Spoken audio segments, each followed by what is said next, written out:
আসসালামু আলাইকুম সুপ্রিয় দর্শক। এই যে উপদেষ্টাদের মধ্যে বা আমাদের বর্তমান যে উপদেষ্টা অন্তর্বর্তীকালীন সরকার আছে, সরকারদের এই যে কখন কি বলে আসলে এটা বোঝা মুশকিল। কার ঠেলায় কি বলে, কোত্থেকে কার ফোনে কে কি করে বসে, এটা আসলে বোঝা যাচ্ছে না। এই গত রাত্রে রাষ্ট্রপতি আব্দুল হামিদ দেশ ত্যাগ করছেন বা পালিয়ে গেছেন, যেটাই করছেন সরকারের গ্রিন সিগন্যালের কারণে।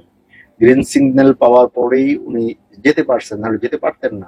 এটা নিয়ে হাসনাত আব্দুল্লাহ প্রধান উপদেষ্টার বাসভবনের সামনে জমায়েত হয়েছেন এবং তাদের একটাই দাবি আওয়ামী লীগকে নিষিদ্ধ করা, এবং এই ওনাদের সাথে যারা আঘাত করছে তাদের সাথে আমরা নাই। আর সুস্পষ্ট ঘোষণা ঠিক এই কিছুক্ষণের মধ্যেই, একটু আগে নিষিদ্ধ হতে পারে আওয়ামী লীগ সম্ভাবনার কথা বললেন আসিফ নজরুল। কিরে ভাই, এটা কি খেলার নাম বাবা? ওরা এখন রাস্তায় নামে আসছে, হুমকি দিচ্ছে তোমাদের সাথে নাই, আপনাদের সাথে নাই, এর জন্য এ কথা। আসলে কিছু বোঝা যাচ্ছে না কখন কে কি বলে না বলে। আসলে কি হচ্ছে আমাদের দেশে, ঘটনাটা কি? এর জন্যই এতগুলি তাজা প্রাণ রক্ত দিয়ে স্বৈরাচার সরকারকে হটিয়েছে, এত আহত এখনো হসপিটালে কাতরাচ্ছে। এই জন্যই, এই দিনের জন্য যা ইচ্ছা তা করবে, যা ইচ্ছা তা বলবে, যখন যেটা খুশি সেটাই করবে। আচ্ছা, ইত্তেফাকের রিপোর্ট, আচ্ছা দেখি কি বলছেন আসিফ নজরুল।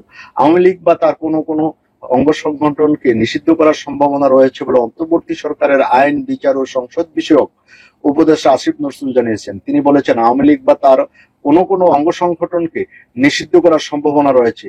নিষিদ্ধ করার মতো প্রয়োজনীয় আইনও দেশে রয়েছে। তো বাবা, এতদিন করলা না কার জন্য বসে রয়েছো? আইন আছে, সবই আছে, তাদের ডকুমেন্ট আছে। নিষিদ্ধ আপনারা করলেন না কেন? কার আশায় বসেছিলেন? কখন যে কি করেন আপনারা, কার ঠেলায় কি বলেন, কি করেন? এখনো কি একটা বিচার, আপনারা যে বসছেন, একটা বিচার কোনো দৃশ্যমান হয়েছে? নির্বাচনের কোনো সঠিক সময় ঘোষণা করা হয়েছে? কতকাল থাকবেন? আপনাদের মনে মনে আশা 5 বছর আপনারা কাটাবেন, তাই না? ওই দিক দিয়ে ভারত পাকিস্তান যুদ্ধ লাগছে, এটা ইয়া পাবেন। এসব আশা বাদ দিয়ে দেন, দেশের জন্য কাজ করেন। হ্যাঁ, তারপরে এই সরকারের পক্ষ থেকে সুস্পষ্ট ঘোষণা আসা দরকার। মায়ানমার করিডোর নিয়ে, হ্যাঁ, রাখাইন করিডোর নিয়ে, ওখানে কি হচ্ছে কি না হচ্ছে সুস্পষ্ট দরকার। অনেকে তো বলছে যে আমাদের চিটাগাংয়ের বন্দর আমেরিকার কাছে বিক্রি করে দেওয়া হয়েছে, পার্বত্য চট্টগ্রামও বিক্রি হয়ে গেছে, ইউনুস দিয়ে এসছে। এগুলি আসলে কেন বলা হচ্ছে, আর এগুলির সঠিক রিপ্লাইটা কেন আসছে না, কেন জনগণ জানতে পারবে না? এরকম করার জন্য তো এই ইয়াটা হয় না। অধ্যাপক আসিফ নজরুল বলেন, আওয়ামী লীগকে নিষিদ্ধ করার দাবি সমাজে প্রবলভাবে রয়েছে। গণ অভ্যুত্থানকালে, গণহত্যার পরও তাদের মধ্যে অপরাধবোধের অনুপস্থিতি, ছাত্র জনতার উপর হামলা সহ বিভিন্ন হীন কর্মকাণ্ড ও পলাতক শেখ হাসিনার চরম উস্কানিমূলক বক্তব্য দেখার পর এই দাবি সমাজে আরো সোচ্চার ভাবে উচ্চারিত হচ্ছে। তাই আওয়ামী লীগ বা এর কোনো কোনো সংগঠনকে নিষিদ্ধ করার সম্ভাবনা রয়েছে। আওয়ামী লীগ সরকারের সময় টানা 2 মেয়াদে রাষ্ট্রপতি দায়িত্ব পালন করা মোহাম্মদ আব্দুল হামিদ গতকাল বুধবার রাতে থাই এয়ারওয়েজের একটি ফ্লাইটে থাইল্যান্ডের উদ্দেশ্যে ঢাকা ছাড়েন।